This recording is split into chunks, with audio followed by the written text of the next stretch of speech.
예수께서 이르시되 너희는 사람 앞에서 스스로 옳다 하는 자들이나 너희 마음을 하나님께서 아시나니 사람 중에 높임을 받는 그것은 하나님 앞에 미움을 받는 것이니라. 율법과 선지자는 요한의 때까지요 그 후부터는 하나님의 나라의 복음이 전파되어 사람마다 그리로 침입하느니라. 그러나 율법의 한 획이 떨어짐보다 천지가 없어짐이 쉬우리라. 아멘. 할렐루야. 이렇게 뵙게 돼서 또 반갑고 제가 되게 긴장이 됩니다. 이거 좀 낮춰주실 수 있어요? 네. 찬양 한 곡 같이 부르고 말씀을 나누기를 원합니다. 주 곁에 설 때까지 이라는 찬양인데 여러분들 다 잘 아시죠? 네.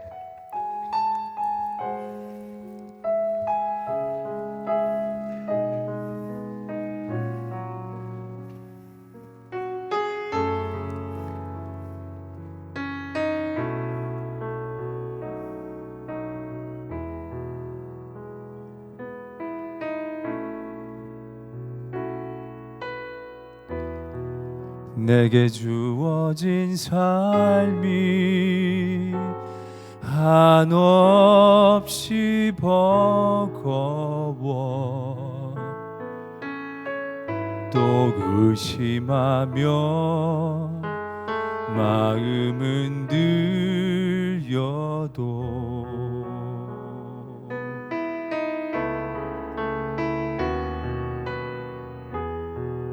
내게 주어진 삶은 주님의 것이라 그 믿음으로 이 길을 걸으리. 내게 주어진 삶이 한없이 버거워 내게 주어진 삶이 한없이 버거워 또 의심하며 마음은 들려도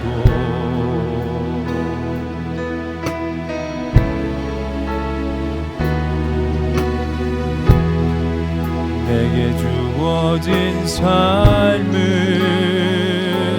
주님의 것이라 그 믿음으로 이 길을 걸으리.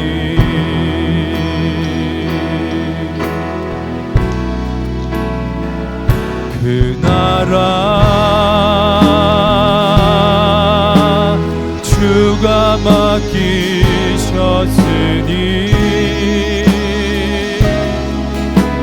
주 내게 말씀한 대로 순종하며 세상이 주를 보게 하리. 그 나라 주가 맡기셨으니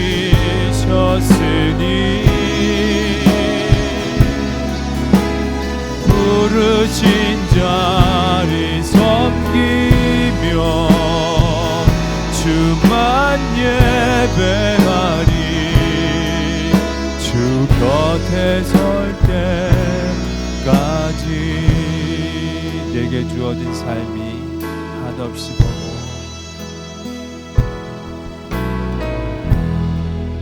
내게 주어진 삶이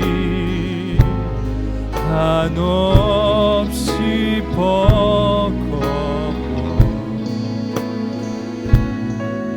또 의심하며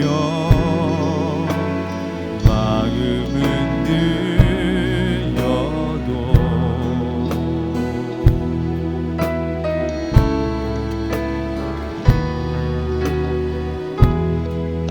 내게 주어진 삶은 주님의 것이라. 그 믿음으로 이 길을 걸으리. 그 나라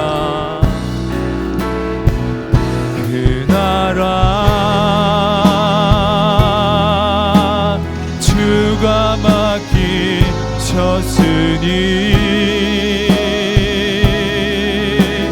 주 내게 말씀한 대로 순종하며 세상이 주를 보게 하리. 그 나라 주가 맡기셨으니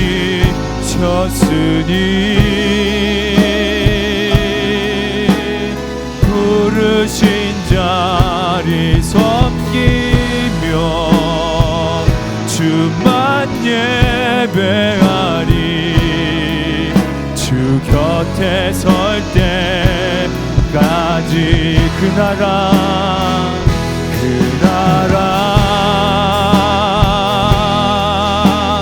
주가 맡기셨으니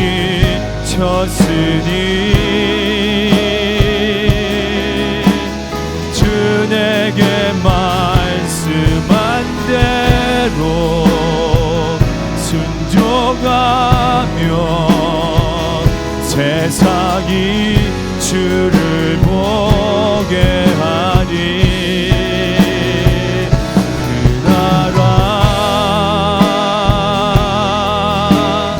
주가 맡기셨으니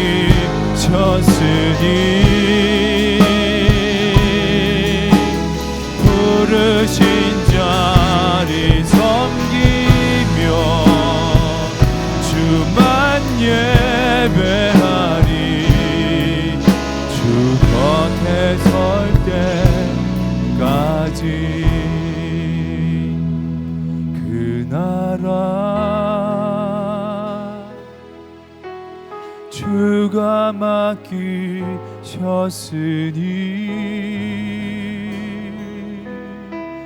주 내게 말씀한 대로 순종하며 세상이 주를 보게 하리.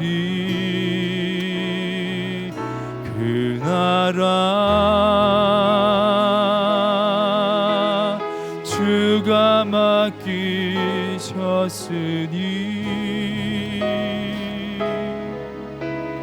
부르신 자리 섬기며 주만 예배하리.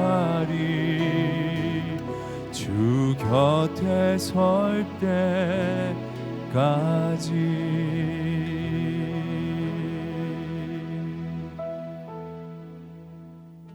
사랑의 하나님 아버지, 우리들의 삶의 자리에서 참으로 많은 무게감이 느껴집니다.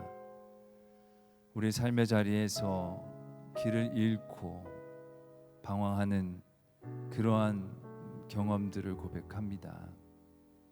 지금도 솔직히 우리는 어디로 가야 할지 무엇을 해야 할지 나에게 짊어진 삶의 무게로 너무 짓눌려 있음을 고백합니다. 그래서 오늘 하나님께서 오늘 우리를 이 자리에 부르신 줄로 믿습니다. 그리고 주님의 곁에 설 때까지 우리가 붙잡을 수 있는 그 소망을 저희들이 꼭 붙잡게 하여 주시옵소서. 그리고 오늘 주님 한 사람 한 사람을 만나 주시고 그들에게 위로하여 주시고 나보다도 나를 더 잘 아시는 그 하나님의 은혜가 오늘 한 사람 한 사람에게 임하게 하여 주시옵소서. 내가 듣고 싶은 말, 나에게 필요한 말만 듣지 않게 하시고 우리의 마음을 열어 주님이 내게 하시고 싶어 하신 그 말씀이 무엇인지를 듣게 하시고 그 말씀이 우리를 아프게 하고 괴롭게 하고 힘들게 할지라도 그 말씀 앞에 나를 내어놓고 그 말씀의 방향을 가지고 그 말씀에 또한 잘나짐을 경험하고 도전하면서 온전한 하나님의 자리를 지키는 저희들 되게 하여 주시옵소서. 젊음의 때에 얼마나 많은 유혹이 있는지 모릅니다. 얼마나 많은 연약함과 얼마나 많은 교만이 있는지 모릅니다. 오늘 우리가 깨닫게 하시고 회복하게 하여 주시고 주의 은혜와 사랑 가운데에 서게 하여 주시옵소서. 성령으로 우리를 인도하여 주시고 오늘 이끌어 주실 줄 믿사옵고 예수 그리스도의 이름으로 기도드립니다. 아멘.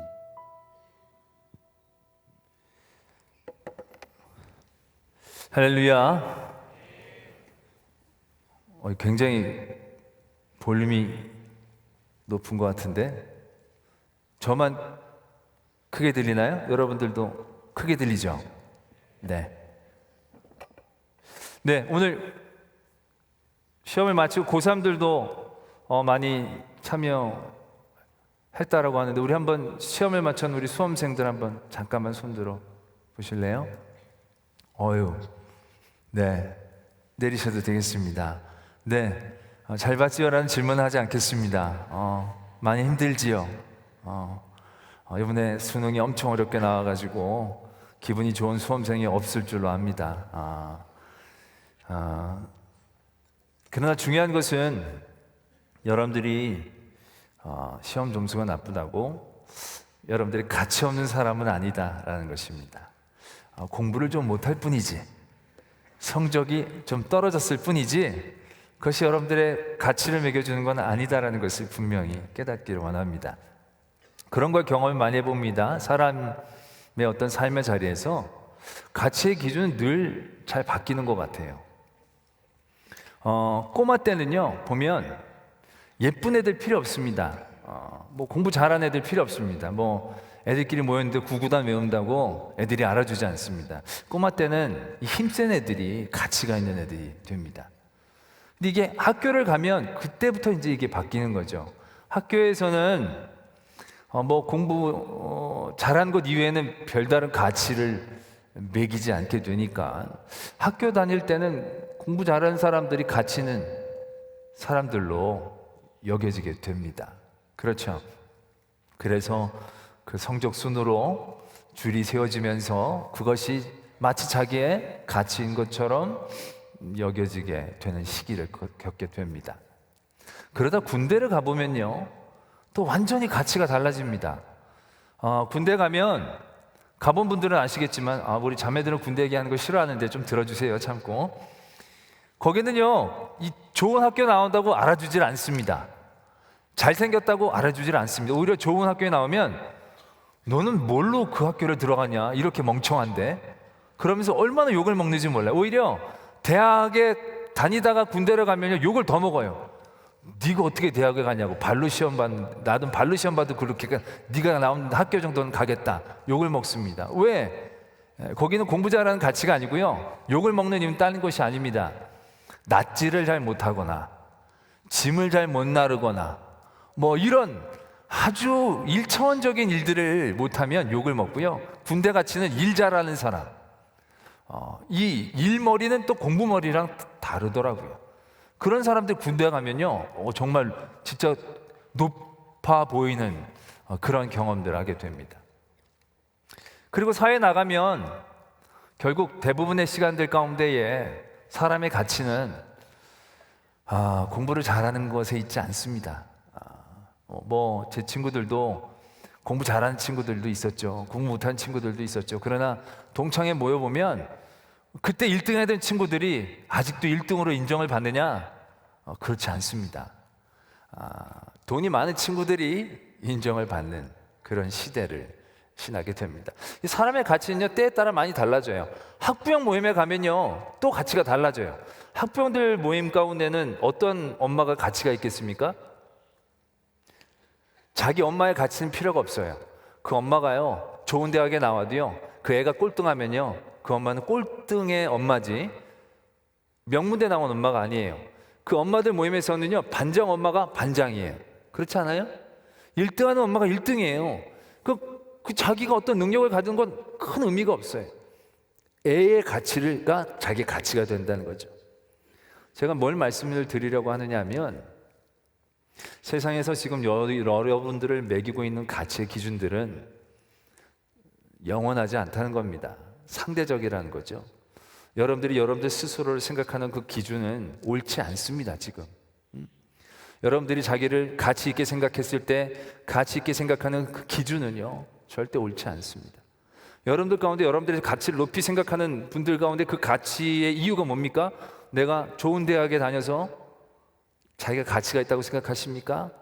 절대 그렇지 않습니다. 내가 인물이 예뻐서 다른 사람들보다 가치 있다고 생각하십니까? 절대 그 가치는 영원하지 않습니다. 내가 가문이 좋아서 내가 가치 있는 사람이다라고 절대로 그 가치는 오래 가지 않습니다. 아까도 말씀을 드렸듯이 길어야 5년, 10년짜리의 가치 기준일 뿐이다 라는 얘기죠. 반대로 여러분들이 좋은 학교에 다니지 않는다고 여러분들이 가치 없다고 생각하는 것도 옳지 않은 겁니다. 내 외모가 뛰어나지 않다고 자기가 가치 없다고 생각하는 것도 옳지 않은 생각입니다. 그것도 굉장히 건강하지 않은 나쁜 생각이다라는 얘기죠. 그렇다면 우리가 영원히 변치 않은 가치의 기준을 어디에다 두어야 하는가? 그게 중요하죠. 우리의 영원한 가치는 결국 하나님께서 매겨주는 가치, 거기에 우리가 투자할 줄 알아야 한다는 것입니다. 왜냐하면 그 가치는 변치 않는 기준이 되기 때문에 그렇다라는 얘기죠.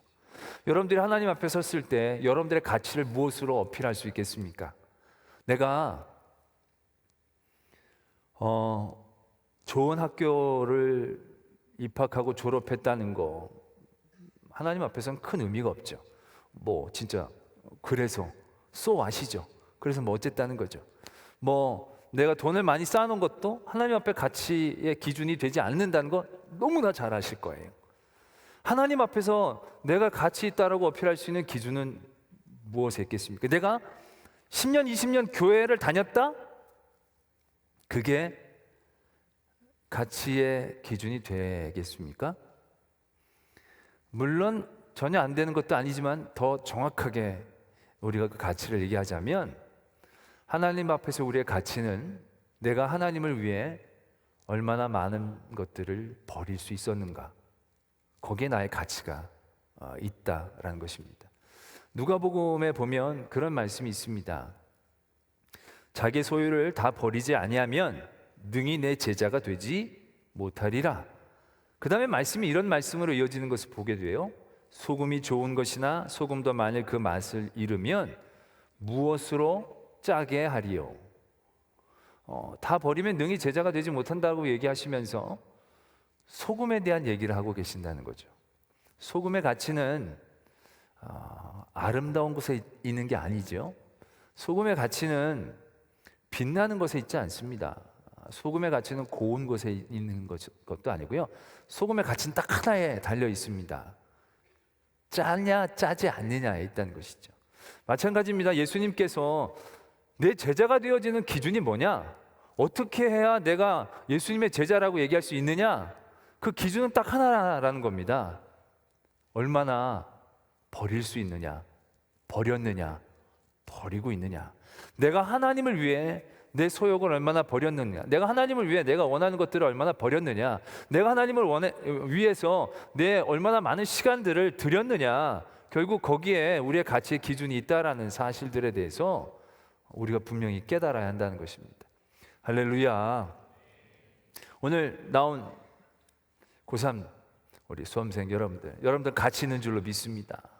지금 시험 끝나고 하고 싶은 거 얼마나 많았겠어요, 그죠? 가고 싶은 데도 많고 소망이 없어 보이는 얼굴이긴 하지만 소망 자체도 지금 하나님을 위해서 버렸다고 얘기하시면 안 되고요. 그런 모든 것들을 다 내려놓고 주님께 나왔다는 거죠. 우리가 예배를 드리는 것도요, 내가 뭔 쌓고 내가 얻기 위해서 나온 것이 되어지면 그건 나를 위한 행위가 되어질 때가 많이 있습니다. 근데 그걸 버리고 나를 버리고 내가 하나님 앞에 섰을 때, 그래 넌 뭘 잘했냐? 잘한 건 없지만 내가 주님을 위해서 이러한 것들을 내려놓았습니다. 주님을 위해서 이런 것들을 참았습니다. 주님을 위해서 이런 것들을 하지 않았습니다. 주님을 위해 나의 시간들을 드렸습니다. 결국 그런 버림이 여러분들의 짠맛에 대한 핵심이 되어지는 것이고, 그것이 여러분들의 중요한 가치가 될 것입니다.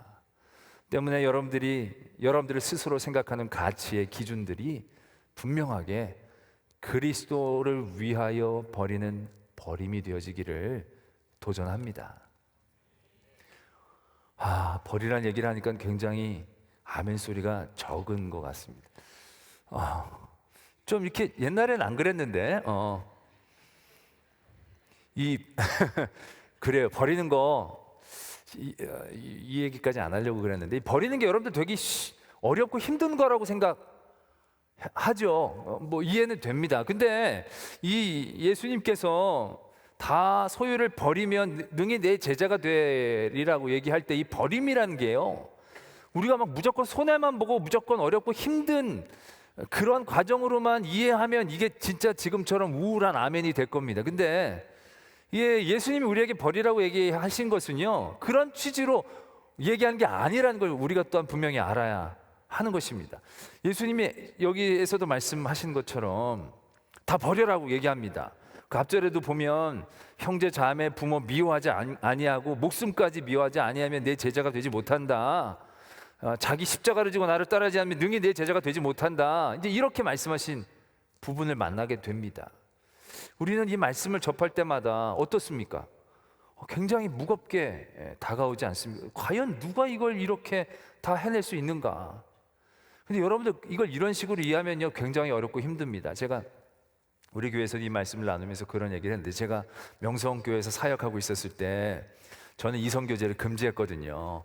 대학부에서는. 그런데 청년부에 가서 이제 제가 이성교제를 이제 하도록 했는데, 워낙 분위기가 그러다 보니까 웬만하면 잘 안 들키려고 애를 쓰죠. 근데 이제 그러다가 정말 믿음 좋은 애들끼리 이제 만나서 교제를 하기 시작합니다. 그럼 저는 굉장히 기뻐요. 믿음이 좋은 애들끼리 서로 만났으니까 참 좋은 가정을 이룰 수 있겠다, 이제 기대가 되죠. 근데 그렇게 하다가요, 주로 자매들이 저를 많이 찾아와요. 우울한 표정을 짓고 저를 찾아와서 이제 형제랑 정리하게 됐다고 그러는 거예요. 그래서 내가 왜, 무슨 문제가 있길래? 그럼 이렇게 얘기를 많이 해요.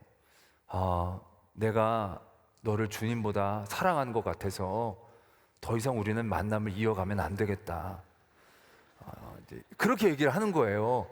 그럼 내가 걷다 대고 뭐라고 그래요? 정말 그 믿음이 훌륭하다. 그래, 하나님보다 더 사랑하면 안 되지. 그래, 그렇게, 그래, 너희들 믿음을 존중한다. 이제 그러면서 이제 얘기를 하죠. 그 믿음 좋은 형제들 자매들이 그런 경우들이 적지 않아 있었어요. 여러분들도 막 믿음 좋게 생활하다가 갑자기 불붙는 분들 중에서 그런 죄책감들 느끼는 분들 많잖아요. 막 내가 주님보다 이 사람을 더 많이 생각하니까 이거 큰일 났다, 막 이런 싶은, 그 사람을 미워하지 않으면 제자가 되지 못하는데 굉장히 괴롭잖아요. 그래가지고 이제 정리를 한다고 오더라고요. 보면요, 그 다음에 두 가지 모습이 나타나요. 첫 번째는 뭐냐 하면, 그 형제가 다른 자매랑 다니는 걸 발견하게 돼요. 하나님보다 덜 사랑하는 자매를 만나는 거죠. 근데 이게 말이 됩니까? 하나님보다 더 사랑하는 자매를 버리고 하나님보다 덜 사랑하는 자매랑 사귀는 게 말이 돼요? 하나님 핑계대고 정리를 한 거죠, 말하자면. 또 한 경우는요, 그렇게 다니다가 다시 다녀요. 이런 케이스들이 거의 대부분이에요. 다시 다녀요. 야, 너희들 하나님보다 더 사랑하는 것 같아서 헤어졌대더니 왜 다시 다니냐? 그럼 이렇게 얘기를 해요. 저희 둘이 그래서 헤어지려고 했는데 다시 만나서 합의를 봤다고. 우리 하나님보다는 덜 사랑하도록 노력하자고. 그래서 우리 만나면 늘 기도하고 시작하고, 늘 큐티로 시작하고, 저녁마다 쓸데없는 얘기하기보다는 그 믿음의 말씀을 나누고. 그래서 내가 진작에 그럴 것이지, 내가 그런 생각들을 이제 하게 되는 거죠. 왜? 좋아하는 마음을 넘어선다는 게 쉽지 않은 거예요. 하나님 앞에서 버린다는 게요, 우리가 말은 굉장히 좋고 쉽진 않죠. 이렇게 해야만 할 것 같지만 이거 굉장히 우리가 하기 어려운 거예요. 근데 예수님이 다 버리라고 얘기하신 게, 오늘도 보면 예수님이 수많은 무리가 함께 갈 때 예수님께서 돌이키시면서 하신 말씀이거든요. 그럼 예수님께서 수많은 사람들이 예수님을 따라오면서 이제 돌이키는 거예요. 그때 예수님이 어떤 마음을 품었는지를 우리가 한번 떠올려 보자는 얘기예요. 예수님이 수많은 무리가 따라왔어요. 그러면서 이런 얘기를 하시는 거예요. 너희들 다 버리지 않으면 내 제자가 되지 못해. 이런 얘기를 하시는 예수님의 중심이 뭐겠어요? 수많은 무리들 다 버리지 않으면 내 제자가 되지 못해라고 얘기한다면, 그 말 고지고대로 한다면 수많은 무리들, 야 너희들 따라오지 마, 너희들 귀찮아, 너희들은 아무도 내 제자가 될 수 있는 자격이 없어, 다 버리지 않으면 내 제자가 못 되니까 알아서들 해. 예수님의 마음이 그런 마음으로 하셨겠느냐라는 얘기죠. 솔직히 말 그대로 버리지 않으면 제자가 되지 못한다라고 얘기한다면, 그 수많은 무리들을 향해 예수님은 굉장히 냉정하게 얘기하시는 거예요. 너희들이 지금 나를 다 따라오지만 너희들은 다 아무도 자격이 없어, 따라오지 마, 귀찮게. 예수님의 마음은 그러했을 거다라는 얘기죠. 근데 저는요, 예수님의 마음이 절대로 그렇지 않았을 거라고 생각해요. 왜? 예수님은 심판하러 오신 게 아니고 구원하러 오신 거거든요. 예수님은 우리를 위해 목숨까지 내어주시려고 작정하고 오신 예수님이 그 사람들을 바라보면서 자격이 없다라고 정죄하기보다는 그 많은 사람들을 바라보면서 안타까운 마음을 가지셨을 것이다라는 얘기죠. 그리고 그들에게 정말로 너희 삶의 자리에서 내 제자가 될 수 있는 지혜의 길이 뭔지를 예수님은 말씀해 주고 싶으셨을 것이다라는 얘기예요. 때문에 예수님이 지금 버려라고 하는 얘기는요, 우리가 지금 생각하는 세상적인 기준의 버림의 의미와는 사뭇 다르다는 것을 인식해야 된다는 거예요. 우리는 버림 그러면 손해죠, 희생이죠, 헌신이죠. 버림이라는 것은 굉장히 포지티브한 그런 느낌이 없다는 거예요. 우리들의 모든 삶의 기준에, 세상의 기준으로 본다면. 그러니까 하나님을 위해서 뭔가를 버린다는 것은 늘 우리가 굉장히 많은 것들을 희생하고 헌신하고 고생하고 어떤 등급을 다다르기 위해서 애써야 되는 어떤 굉장한 고행처럼 우리가 받아들일 때가 많이 있다는 거예요. 제 말이 빠르나요? 빠르지 않죠? 네. 그러나 예수님께서 우리에게 지금 버려라고 얘기하시는 건요, 그런 의미가 아니란 얘기예요. 버리라는 것은 우리가 이 삶의 자리에서 힘들고 어려움을 만났을 때 예수 그리스도의 제자가 되는 길을 얻는 지혜가 되어진다는 거예요. 버림은 헌신과 고행에 대한 얘기가 아니고요, 예수님의 버림은 우리에게 삶을 이겨낼 수 있는 지혜, 그것을 가르쳐주고 계신다는 것을 깨달아야 돼요. 수많은 많은 사람들이 따라오면서 이제 그들에게 많은 유혹이나 많은 위협들이 그들에게 가해질 거예요. 예수 그리스도를 따라가기에 그들은 거기서 늘 넘어지고 힘들어 할 거예요. 그들에게 예수님 말씀하시는 거예요. 너희들이 너희 목숨까지 미워하지 아니하면 내 제자가 되지 못한다. 너희들 걸 버리지 않으면 능히 내 제자가 되지 못해. 버려야 너희들이 그 위기에서 이길 수가 있는 것이야. 너희들이 버려야 그 유혹에서 너희들이 이길 수 있는 거야 라는 예수님의 마음을 그들에게 이야기하고 계시는 거예요. 그 안에 예수님이 이런 비유를 말씀하고 계셔요. 너희들 중에 누군가가 망대를 짓는데 짓기 전에 여러 가지를 계산하고 짓지 않느냐라는 거죠. 계산하고 짓지 않으냐 하면 짓다가 말아서 오히려 사람들에게 비난을 받게 된다는 거예요. 그리고 너희들이 1만의 군사가 있는데 2만의 군사가 있는 사람들이 공격해 온다는 거예요.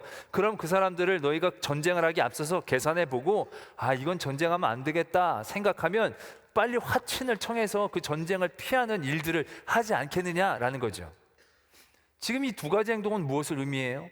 희생이나 헌신과 버림에 대한 얘기를 얘기하고 있는 게 아니고요, 지혜에 대한 얘기를 하고 있는 거예요. 무엇인가를 하기에 앞서서 계획을 세우고, 무엇인가 하기에 앞서서 생각을 하고, 그 일들을 해결해내기 위한 그런 비유들을 얘기하면서, 그러면서 너희들은 모든 것들을 버리지 아니하면 내 제자가 되지 못한다, 그런 말씀으로 이어가고 계셔요.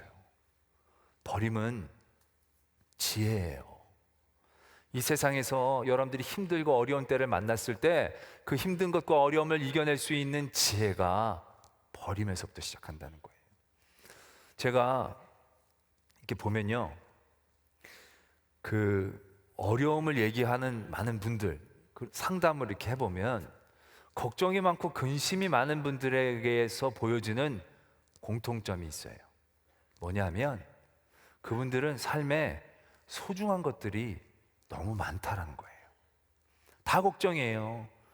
우리 애가 어떻게 될까봐 걱정, 또 우리 애가 잘 되는 교만해질까 걱정, 또 심지어는 점심 먹고 저녁 먹을 것도 걱정. 왜? 먹는 게 중요하니까 늘 그게 걱정이에요. 소중한 건요, 그 모든 것이 걱정의 이름으로 뒤바뀌어져요. 여러분들이 중요하게 생각하는, 소중하게 생각하는 그 어떤 것들이 있을 거예요. 그건요, 여러분들을 다 걱정하게 만든 요소가 될 거예요. 여행을 좋아하세요? 여행을 좋아하시면 여행을 계획을 짜면서 굉장히 기쁘고 즐거울 거예요. 근데 갑자기 지진이 난다거나 화산이 움직인다거나 그쪽에 치안이 문제가 생기면 고스란히 걱정이에요. 갈까 말까, 가야 되나 말아야 되나, 가서 좋을까 말까. 소중한 모든 것들은요, 고스란히 걱정이에요. 근데 제가 보면요, 굉장히 어려움을 많이 겪고 있는 교인들에게 제가 먼저 물어볼 때가 있어요. 아유, 우리 권사님 많이 힘드시죠? 애 때문에 많이 걱정이 많으시죠? 그러면 이분들은 오히려 괜찮아요. 뭐 자기네들이 잘 알아서 살겠죠. 물론 자식을 소중히 여기지 않는다는 건 아니에요. 근데 그 부분을, 그 많은 것들을 내려놓을 때, 버릴 수 있을 때 그만큼 걱정과 근심에서 벗어날 수 있다라는 거예요. 우리가 제일 처음 죄를 지은 게 버리지 않아서 죄를 지은 거거든요. 하와에게 뱀이 유혹을 합니다. 하나님처럼 될 수 있다는 거죠. 아니, 하와가 하나님처럼 되는 게 뭐 그렇게 필요하겠어요? 근데 그게 갑자기 소중해 보이는 거죠. 그것이 갑자기 갖고 싶어진 거죠. 그것만 내려놓으면 그 시험은 아무것도 아니에요. 선악과, 야, 먹을 거 많은데 그걸 뭐라고 그걸 굳이 먹지 말라는 걸 먹냐고. 하나님이 싫어하는 걸 굳이 왜 하냐고. 충분히 그렇게 반응하고 지혜롭게 대항할 수 있을 뻔했다는 거죠. 근데 버리지 못하니까 지혜롭지 못하게 된 거예요. 여러분들 지금 막 힘들고 어려운 삶의 자리에 서 있는 분들이 계실 거예요. 여러분들 그 자리에서 어디를 갈지 모르는 거예요. 근데 왜 어디로 갈지 모르냐면요, 옵션이 너무 많아서 그래요. 이거 하면 이게 막히고 절로 가면 저게 막히고, 여러 가지 세상적인 여러분들이 소중하게 여기는 많은 조건들이 여러분들을 알라리 붙잡고 있는 거예요. 여러분들이 소중하게 여기는 그 모든 것들이 여러분들을 더욱더 헤매게 만들고 있다는 거예요. 여러분들이 그것을 하나 둘씩 내려놓을 수 있다면, 버릴 수 있다면, 그때부터는 길이 선명해질 수 있다는 거예요. 할렐루야. 그래서 예수님은 여러분들에게 다 버리고 자격과 위치를 갖춰서 나를 따라라, 이런 얘기가 되는 게 아니고요, 완벽한 사람을 요구하시는 게 아니거든요. 예수님은 여러분들이 정말로 길을 잃고 헤매일 때 그 길을 다시 찾을 수 있는 방법이 어디 있느냐. 우리는 무엇인가를 채워 넣어야 길이 생기고 우리의 문제가 해결된다고 생각한다는 거예요. 그렇지 않다는 거예요. 의외로 내려놓을 때, 의외로 버릴 때 우리는 더 지혜로워질 수 있다라는 것입니다. 할렐루야. 그래서 예수님은 버리라고 얘기하시는 거고요, 그 버림을 통해서 여러분들이 참다운 지혜의 자리, 또 하나님의 길을 바라볼 수 있게 되기를 소원합니다. 그래서 버려야 합니다. 버릴 수 있어야 합니다. 버리는 건 지혜이고요, 또 아까 처음에 말씀드렸던 것처럼 가치 있는 일입니다. 여러분들이 하나님 앞에 여러분들의 가치를 증명해낼 수 있는 제목이 되어지는 것이고요, 그 누구도 빼앗아갈 수 있는 게 아니고요, 누구도 탐내는 게 아니기 때문에 누구도 여러분들의 그것들을 빼앗아가지도 않을 거예요. 영원히 여러분들 앞에, 하나님 앞에 여러분들의 가치를 매길 수 있는 그 버림에 대해서 여러분들이 더 깊게 고민하고 지혜로운 결단들을 하기를 도전합니다. 네, 이제부터가 본론인데 서론이 너무 길었습니다. 오늘 우리가 읽은 말씀에 보면 그 뒤에 어떤 예화가 적혀져 있느냐면요, 그 거지 나사로에 대한 얘기가 적혀져 있습니다. 거지 나사로에 대한 비유는 어떤 스토리를 갖고 있느냐 하면 잘 아시겠지만 제가 다시 한번 짚어드리면, 부자가 있었고 거지 나사로가 있었어요. 거지 나사로는 부자의 집 앞에서 살았어요. 근데 둘 다 죽었어요. 근데 부자는 지옥에 갔고요, 나사로는 천당에 갔습니다. 그리고 나서 얘기가 계속되어져요. 부자가 지옥에서 너무 힘들다가 하늘에 보니까 그 거지 나사로가 있는 거예요. 그래서 옆에 있는 아브라함에게 부탁하죠. 나사로를 좀 보내주셔서 물 한 방울만 나에게 묻혀주시면 안 되겠냐고. 그러니까 못 간다, 택도 없죠. 그때 이 부자가 다시 한번 제안을 하는데, 그럼 내 형제 5이 아직 살아있는데 이 나사로를 다시 살려서 내 형제 있는 곳에 좀 보내주십시오. 그럼 내 형제들은 그 나사로를 보고 깨달아서 내 있는 곳으로 오지 않지 않겠습니까? 이런 부탁을 하는 거예요. 굉장히 건전한 부탁을 하잖아요. 그런데 이제 아브라함이 이렇게 대답을 합니다. 이미 선지자들이 가서 다 얘기하고 있으니까 그 사람들 말 들으면 된다. 그때 부자가 포기하지 않고 다시 한번 부탁을 하는 거예요. 아닙니다. 그래도 그 사람들도 있지만 이 죽었던 나사로가 다시 살아서 가면 제 형제들이 더 분명하게 잘 믿지 않겠습니까? 굉장히 일리 있는 얘기죠. 근데 아브라함이 이렇게 얘기를 하는 것으로 비유가 끝납니다. 선지자나 모세 얘기를 듣지 않으면 나사로가 살아서 내려간다 할지라도 듣지 않을 것이다. 이게 이제 예수님이 말씀하신 비유예요. 오늘 말씀을 읽은 그 뒤에 나온 비유인데요, 우리는 이 비유를 들으면서 이 비유를 통해서 예수님께서 우리에게 무엇을 말씀하고 싶으신가에 대한 고민을 할 필요가 있어요. 우리는 이런 생각을 하게 되죠. 부자가 거지 나사로가 앞에 살았는데 나사로를 잘 대접하고 그를 따뜻하게 대해주지 않았기 때문에, 그래서 이 부자가 선하고 의롭지 않았기 때문에 지옥에 떨어졌구나. 우리도 이 부자처럼 살면 안 되고 착하고 좋고 도움는 많은 일들을 해서 천국에 가야겠다. 이제 그러한 깨우침과 그러한 도전을 주신다라고만 생각할 때가 많이 있습니다. 근데 여러분, 그건 나쁜 생각은 아니에요. 좋은 생각이고 분명히 또 우리는 그렇게 해야 합니다. 근데 그러한 가르침으로만 이 비유를 접하게 된다면 우리가 한 가지 의문을 가질 수 있어야 합니다. 그렇다면 나사로는 어떻게 천국에 갔을까요? 나사로는요, 굉장히 인간 이하의 삶을 살았습니다. 가난했고 거지였고 또 걔가 그 헌대를 핥았다는 거죠. 이거는 인간 이하의 삶의 자리에 있었다는 거예요. 솔직히 그 자리에서는요, 우리가 기대할 만한 어떠한 선한 일, 어떠한 의로운 일도 해낼 수 있는 여건이 되지를 않아요. 누구를 도울 처지가 됩니까? 어떠한 의로움을 나타낼 수 있는 처지가 됩니까? 그 삶의 자리는요, 그 어떠한 것도 해낼 수 있는 삶의 자리가 아닌 거예요. 그냥 연명이에요. 생존이에요. 그런데 나사로는 어떻게 하나님의 나라에 들어갔을까요? 가난이 의로움입니까? 고통받았다는 것이 선함입니까? 부자가 된다는 것이 악입니까? 그게 아니거든요. 성경에서는요, 하나님 잘 믿은 사람에게 부유함이 있고 하나님을 못 믿는 사람에게는 가난이 있다라고 얘기한 적도 있어요. 가난이 무조건 천국에 가야 할 수 있는 이유가 되고 있는 게 아니라는 거예요.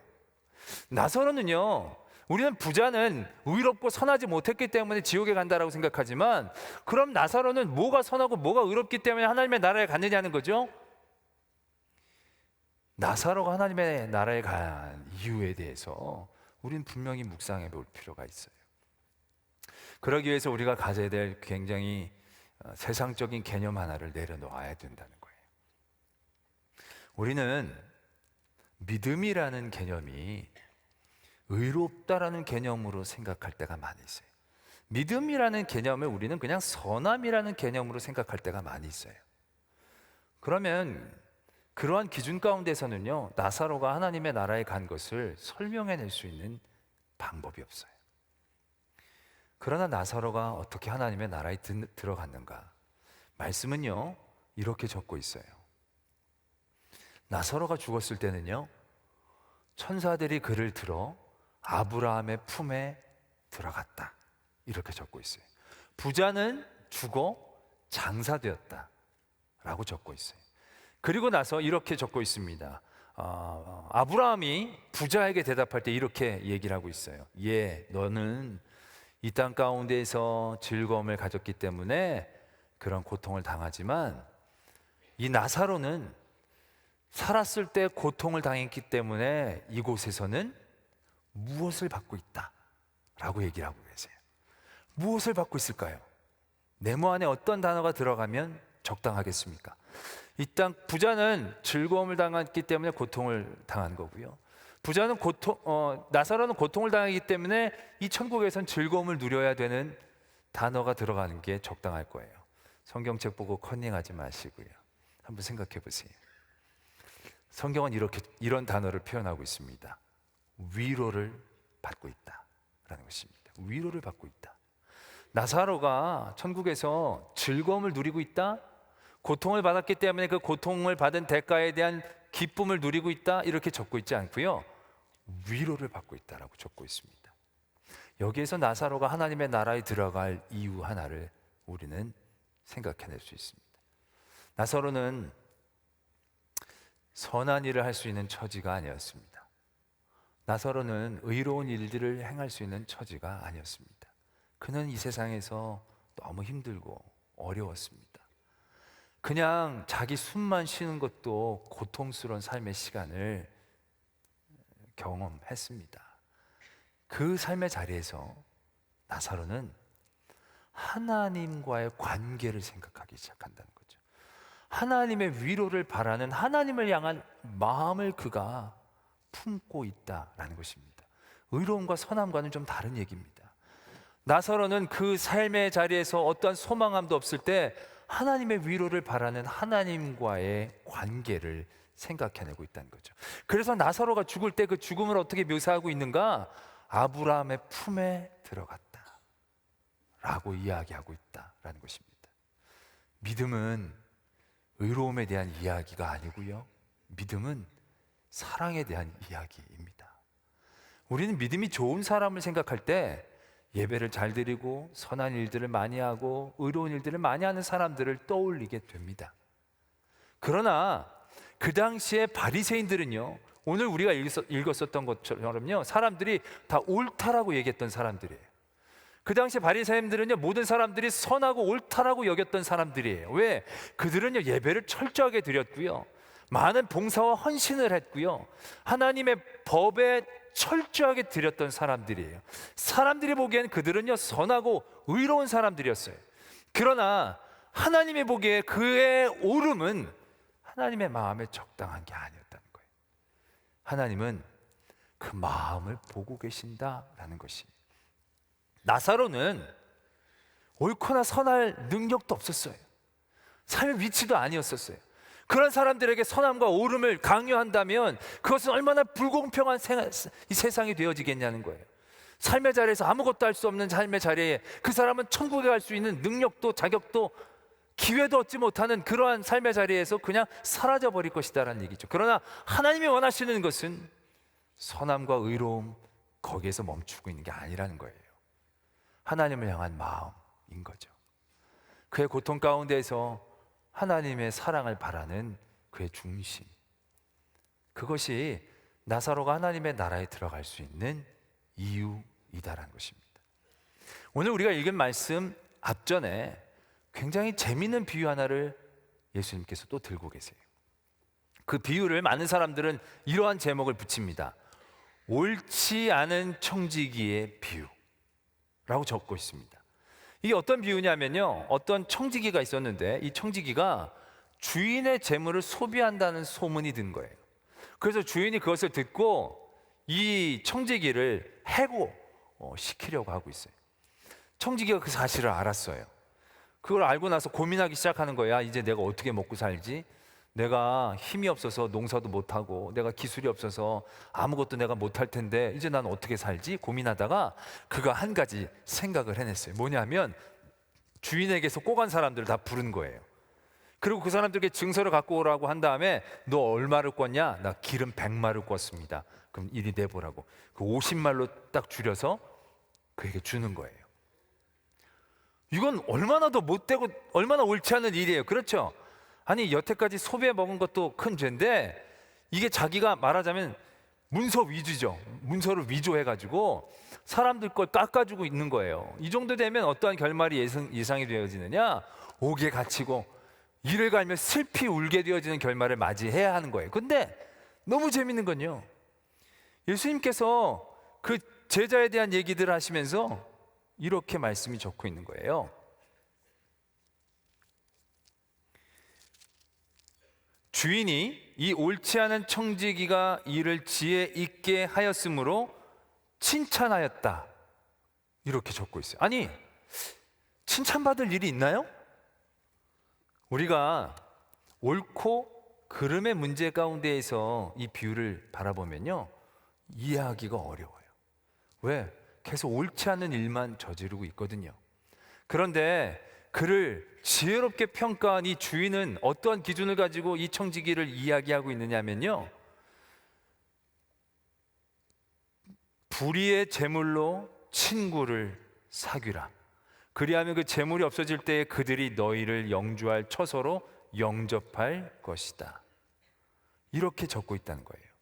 그러니까 그 사람들 걸 깎아줬으니까 그들의 마음을 얻었다는 거죠. 그래서 이 청지기가 쫓겨날 때, 야, 너가 50마일 깎아줬으니까 이리 와서 우리랑 같이 있자. 옳고 그름으로는 절대로 옳지 않는 청지기입니다. 그러나 물질로 사람의 마음을 사고 있다는 점에서 이 청지기는 지혜 있다라는 평가를 받고 있다는 것에 주목할 수 있어야 한다는 것입니다. 예수님께서, 아니 하나님이 또한 우리들에게 요구하시는 것이 무엇인지에 대한 분명한 핵심이다라는 것입니다. 우리는 늘 옳은 것에 대한 생각들을 할 때가 많이 있습니다. 그러나 이미 우리는 옳고 그름을 판단할 자격을 상실한 존재입니다. 우리가 옳고 그름을 얘기한다는 것은요, 상당히 상대적이고 자기 중심적일 수밖에 없다라는 것입니다. 그런 가운데에 예수님께서는 우리들에게 정말로 제대로 된 율법을 지키기 위해서 우리가 어떠한 기준을 가져야 하는가를 오늘 우리들에게 가르쳐 주고 계신다는 거예요. 마음이다라는 거죠. 사랑이다라는 것입니다. 그래서 율법의 완성은 사랑이 되어진다라는 것입니다. 예수님은 율법을 무시한 듯 하시지만 예수님이 율법을 무시한 게 아니에요. 솔직히 그 계명을 주신 건요, 하나님은 그 계명을 통하여 우리가 더욱더 하나님을 사랑하는 마음을 가져가기를 원하셨던 거다라는 얘기예요. 그런데 사람들은 그 계명을 자기의 의와 자기의 옳고 그름의 기준으로 만들어 버렸다는 거예요. 그래서 더 많은 율법들을 만들면서 그 율법들을 통하여 자기의 의로움들을 키워나가는데 그 계명을 사용하고 있다는 거예요. 그렇게 되어지니까 가장 중요한 게 빠지기 시작한 거예요. 여러분들이 하나님의 계명을 다 잘 지켰다고 생각해 보세요. 그럼 여러분들의 마음 가운데에서는 어떠한 마음이 들겠습니까? 다 이루었다는 생각이 들지 않겠습니까?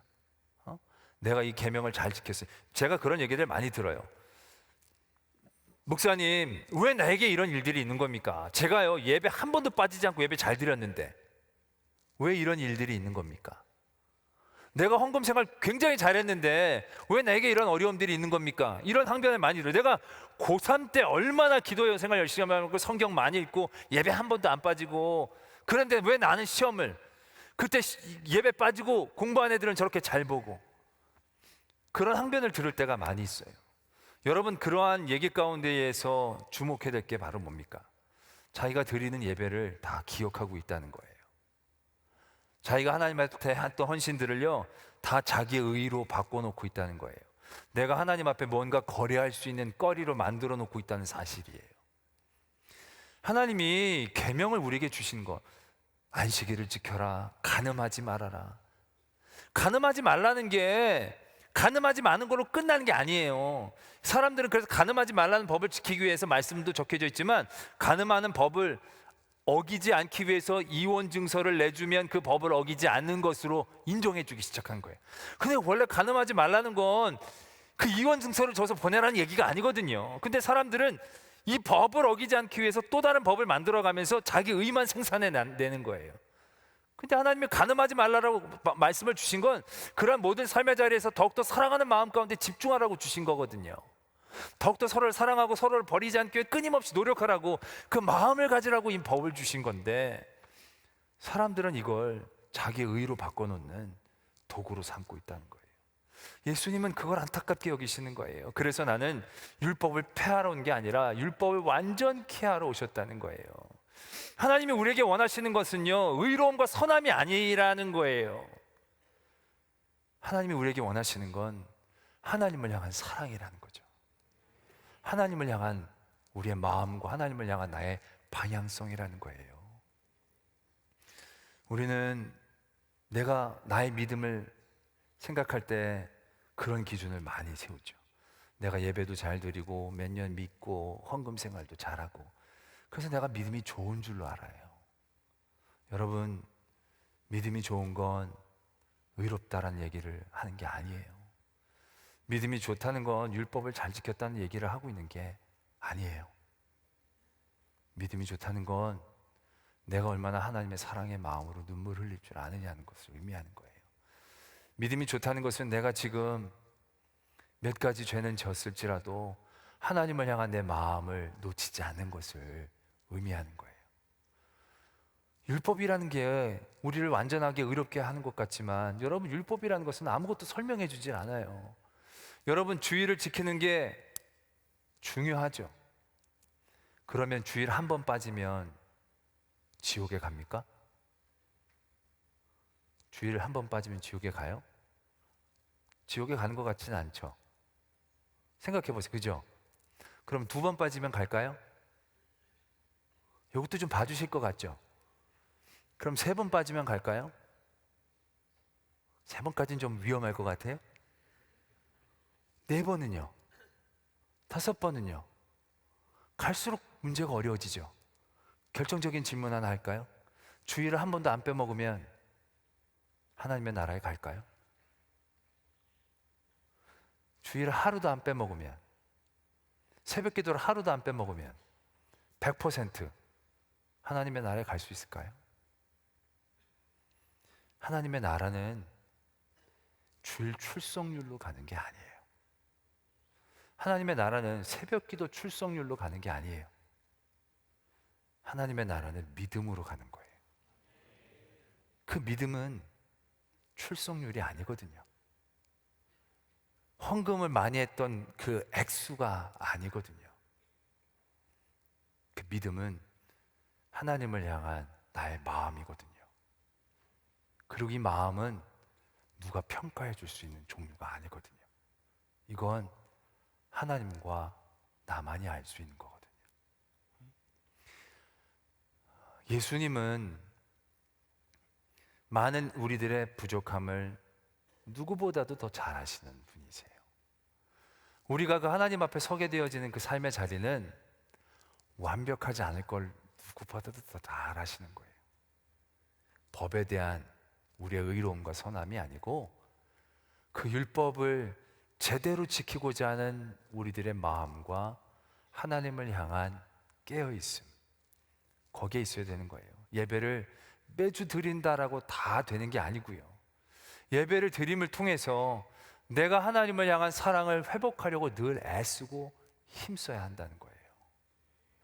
내가 많은 사람들을 구제한다고 되는 게 아니고, 그 사람들을 구제할 때 내 마음의 중심이 얼마나 하나님의 마음을 닮아가고 있는가, 얼마나 하나님의 마음으로 그들을 아파하며 그들과 공감하고 있는가, 거기에 있는 거예요.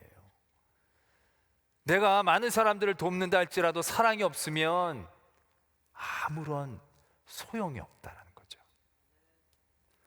때문에 우리가 우리의 믿음의 자리에서 믿음이 좋다라는 것, 믿음이라는 것이 던져주는 내 삶의 질문이 무엇을 향하여야 하는가를 분명히 알아야 한다는 것이에요. 선함과 의로움이 아니고요, 하나님을 향한 나의 사랑과 마음과 눈물이 되어져야 한다는 거죠. 저는 많은 믿음이 좋다라고 생각하는 많은 사람들을 떠올릴 때 굉장히 차갑고 냉정함이 떠오를 때가 많아요. 교회 안에서도 믿음이 좋은 분들을 떠올릴 때 굉장히 차갑고 냉정함으로 떠올릴 때가 많아요. 교회를 생각할 때 많은 세상 사람들이 요즘 차갑고 냉정하게 떠올리는 이유도 바로 거기에 있다라는 거예요. 왜냐하면 모든 교회들이 옳고 그름으로 매여 있거든요. 믿음이 선하고 의로운 것에 매여 있거든요. 그렇기 때문에 우리 세상을 늘 악하다고 정죄하기 바쁜 거예요. 하나님이 우리에게 주신 믿음은 세상을 정죄하고 판단하라고 주신 믿음이 아닌데, 하나님이 우리에게 주시는 믿음은 그들을 품고 하나님의 마음으로 바라보기를 원한 건데, 세상 사람들이 교회를 바라볼 때 따뜻함을 느끼고 교회를 바라볼 때 하나님의 품을 느껴야 되는데 그게 아니고 심판대에 앉아있는 어떤 사람들을 떠올리게 되어지니까 하나님의 일들이 여기서 역할을 못 감당하고 있다는 것이죠.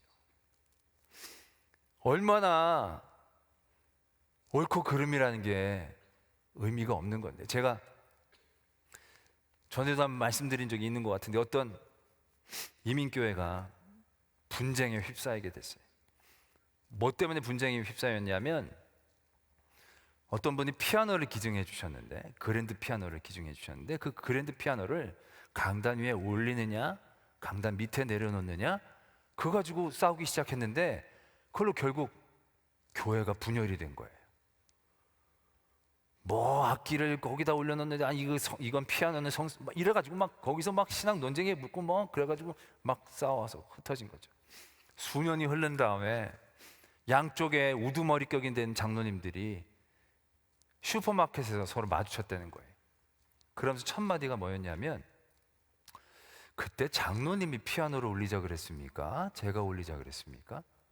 그랬다는 거예요. 무슨 말인지 모르세요? 이렇게 좀 이렇게 헛웃음 같은 게 나와야 되는데 그런 게 너무 많은 거예요. 옳고 그름으로 선과 악으로 싸워요. 그게 아닌데.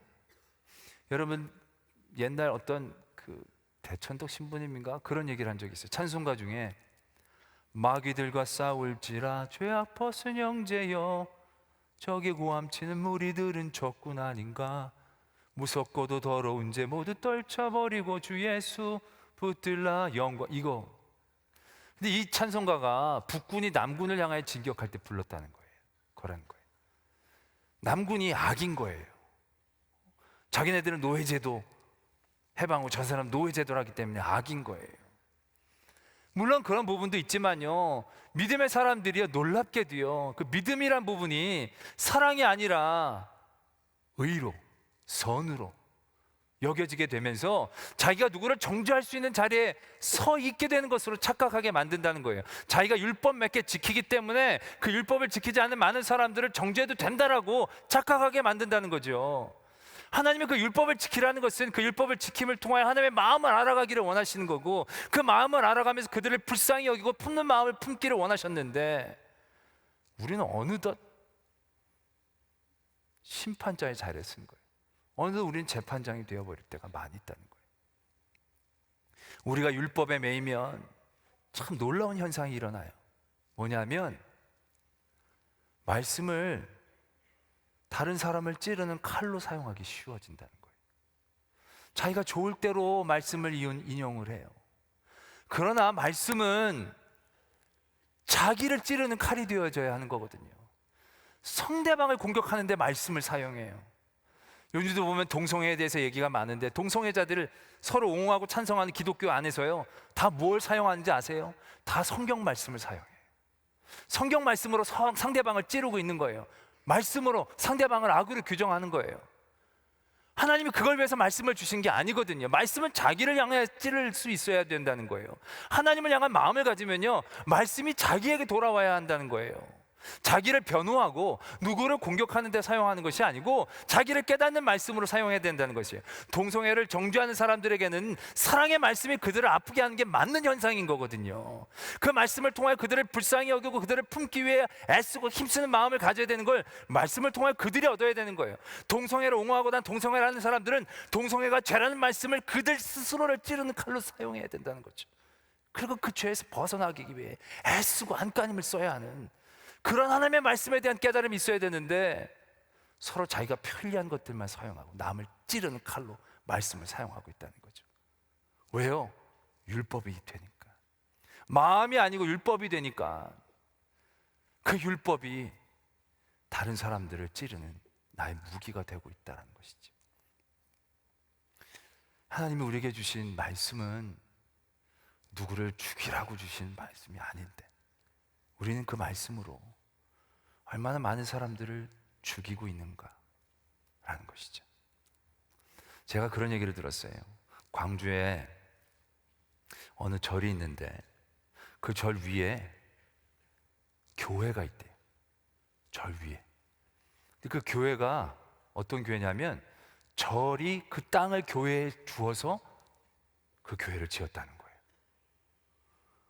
절이 있고 절 밑에 땅을 준 게 아니고요, 절이 있고 절 위에 땅을 준 거예요.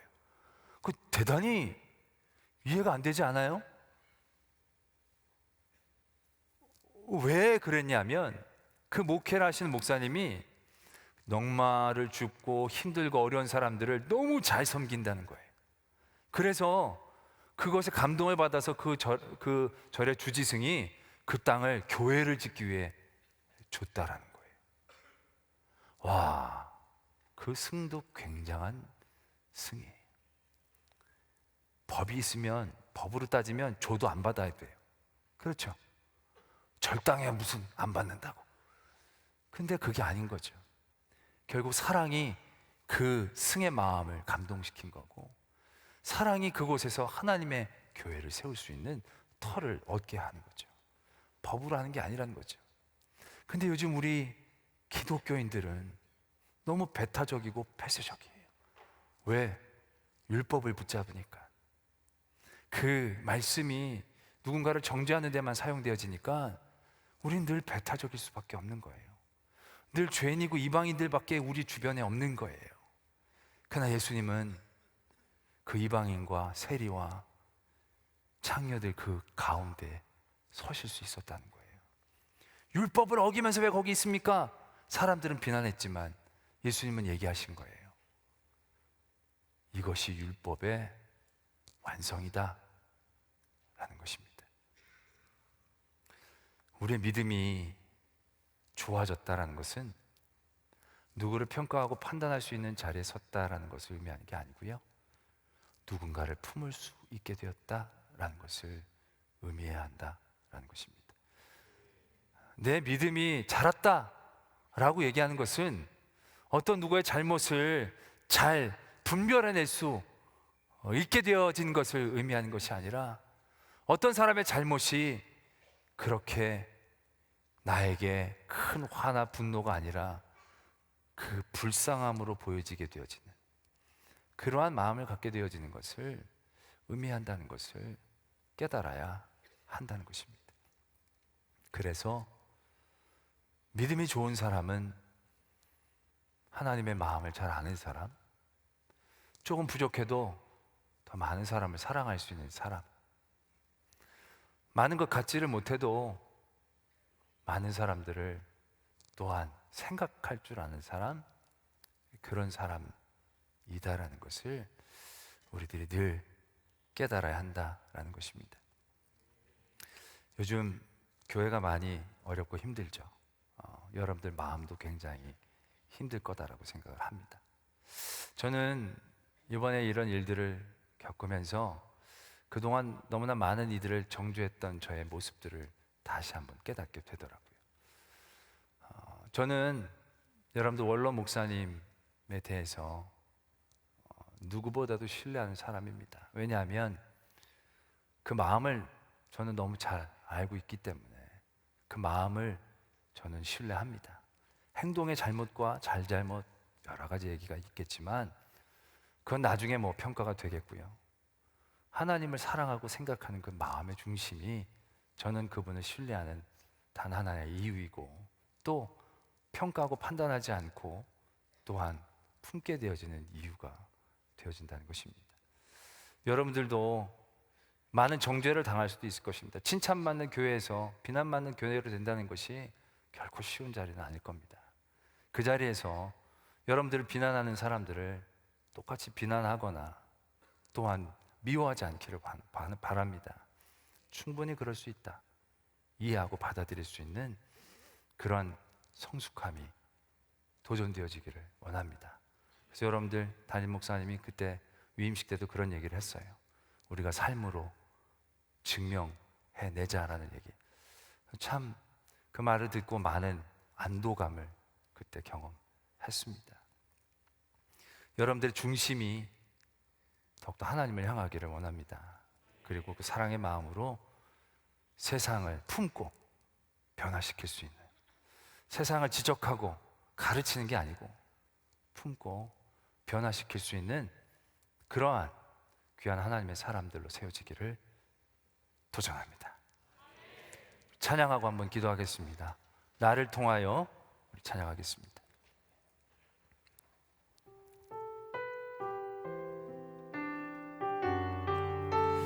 우리 이 찬양 다 함께 자리에서 일어나서 한번 찬양했으면 좋겠습니다.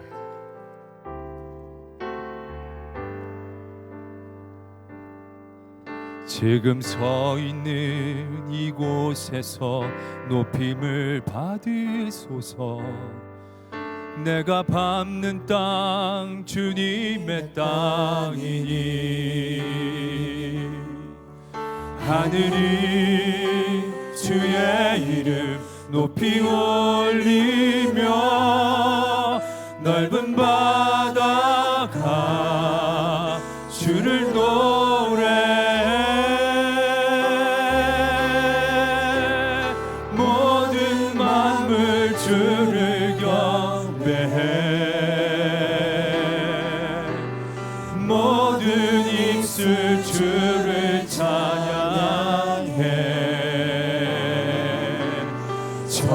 천지를 만드신 만물의 통치자 높임을 받으소서. 내 평생에 주의 이름 높이며 어느 곳에서든지 주님을 예배하리라. 내가 밟는 모든 땅 아버지의 영광이 선포되야 하리. 찬양하며 주님을 예배할 때 하늘 가득한 주의 영광 보이라. 나를 통하여 나의 입술을 인하여 주의 이름 높임을 받으소서. 지금 서 있는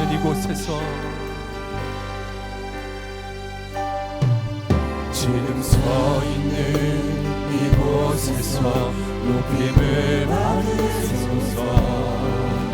내가 밟는 땅 주님의 땅이니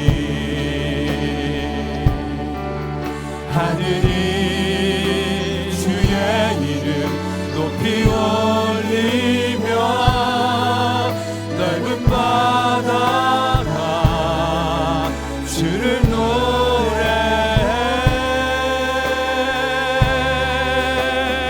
모든 만물 주를 경배해. 모든 입술 주를 찬양해. 천지를 만드신 만물의 통치자 높임을 받으소서. 내 평생에 주의 이름 높이며 어느 곳에서든지 주님을 예배하리라. 내가 밟는 모든 땅 아버지의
결정하여 주님의 이름을 세 번 강하게 부르짖으며 하나님 앞에 기도합니다.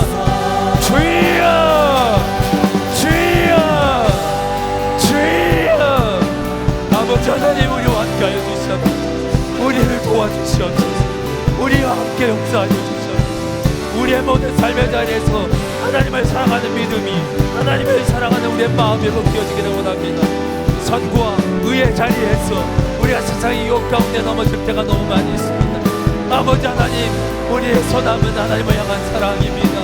우리의 선함은 하나님을 향한 우리의 믿음입니다. 아버지 하나님, 우리를 붙잡아주시고 주여 우리를 그 위로 주시고 오늘 한 사람 한 사람의 마음을 만져주시고 저들의 마음이 하나님을 향하여 버리게 하여 주시옵소서.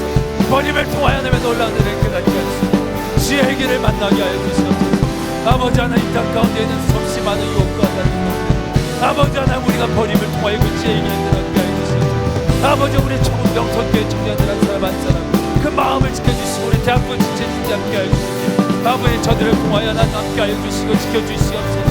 아버지 하나님, 저들의 마음에 붙잡아 주시옵소서. 아버지 하나님, 저들의 영혼을 하나님 앞에 사랑으로 붙잡아 주시옵소서. 저들의 믿음이 사랑이 되고 마음이 되게 하여 주시고 이 세상을 품고 변화시켰습니다. 저들의 마음이 되어지기를 원합니다. 대세적이고 정죄하는 마음 가운데서 내려옵니다. 주님을 향한 믿음과 사랑 가운데 들어가게 하여 주시고 주님을 향한 믿음 가운데 저들의 마음이 지키는 아버지, 우리 주시옵소서. 아버지 하나님, 우리와 함께 하여 주시고 아버지 앞에 덮고 붙잡고 받는 아버지 하나님, 아버지 하나님, 주여 우리를 하나님 앞에 붙잡고 아버지 하나님, 이 모든 것들이 하나님 앞에 주여 주여 인도하여 주시옵소서.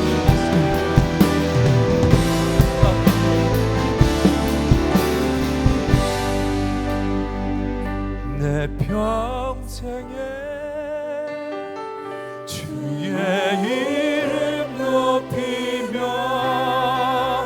어느 곳에서든지 주님을 예배하리라. 내가 받는 모든 땅 아버지의 영광이 선포되야 하리. 찬양하며 주님을 예배할 때 하늘 가득한 주의 영광 보리라. 나를 통하여 나의 입술을 인하여 주의 이름 높임을 받으소서.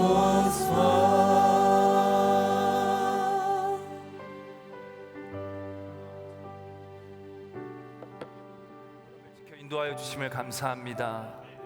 하나님 앞에 나온 젊은이들, 하나님 길을 잃고 있습니까? 하나님이 저들에게 주신 길이 있음을 신뢰케 하여 주시옵소서. 저들의 세상의 욕심을 내려놓게, 세상에서 그들에게 강요했던 가치관들을 버릴 수 있게 저희를 지혜롭게 붙잡아 주시옵소서. 주님이 주신 그 가치 있는 우리의 삶을 기쁨으로 감당하고 도전케 하여 주시며 우리의 믿음이 우리의 의가 아닌 하나님을 향한 사랑이 되게 하시고 하나님의 마음을 품는 도전이 되게 하셔서 이 세상을 향하여 그 사랑을 나누고 베풀게 하여 주시며 그 사랑이 이 땅을 변화시키고 이 땅에 하나님의 나라를 세우는 힘이 되어짐을 보게 하여 주시옵소서. 이 명성재단을 하나님 더욱더 붙잡아 주셔서 하나님이 더 큰 은혜의 길을 보게 하여 주시옵소서. 하나님의 큰 사랑의 마음으로 회복되게 하여 주셔서 많은 비난과 어려움 가운데에서도 굳건히 하나님의 사랑으로 이겨내게 하시고 품고 견디고 받아들이게 하여 주시고 그 일들을 통하여 더 놀라운 하나님의 일들을 감당할 수 있는 하나님의 귀한 재단 되게 하여 주시옵소서. 우리 세우신 원로 목사님과 담임 목사님 위에 더욱더 하나님의 마음을 주시고 더 큰 사랑으로 허락하여 주셔서 하나님의 마음으로 하나님의 일들을 더욱더 도전케 하여 주시고 더욱더 버림을 통하여 더욱더 한국교회를 섬기는 귀한 교회가 되게 하여 주시옵소서. 저들의 개개인의 삶의 자리에서도 겪고 있는 많은 어려움과 문제들, 저들의 걱정과 근심들, 그 삶의 눈물의 자리에서 하나님 저들을 붙잡아 이렇게 세워주시고 회복시켜 주심을 통하여 그 한 사람 한 사람을 통하여 하나님의 영광이 나타나게 하여 주시며 놀라운 하나님의 나라가 그들의 삶의 자리에서부터 시작되게 하여 주시옵소서. 이어지는 여러 비전 집회를 통하여 하나님의 놀라운 은혜가 끝까지 이곳에 넘치게 하여 주시며 더욱더 하나님을 기쁘시게 하는 저들이 되게 하여 주시옵소서. 지금은 우리 구주 예수 그리스도의 은혜와 하나님 아버지의 지극하신 사랑하심과 성령 하나님이 함께하여 주시고 도와주시고 교통하여 주심이 우리 명성교회 사랑하는 귀한 젊은이들 위에, 저들의 비전 위에, 저들의 가정과 이 나라와 이 민족과 세우신 귀한 목사님들 위에 이제로부터 영원토록 함께 계시기를 간절히 축원하옵나이다. 아멘.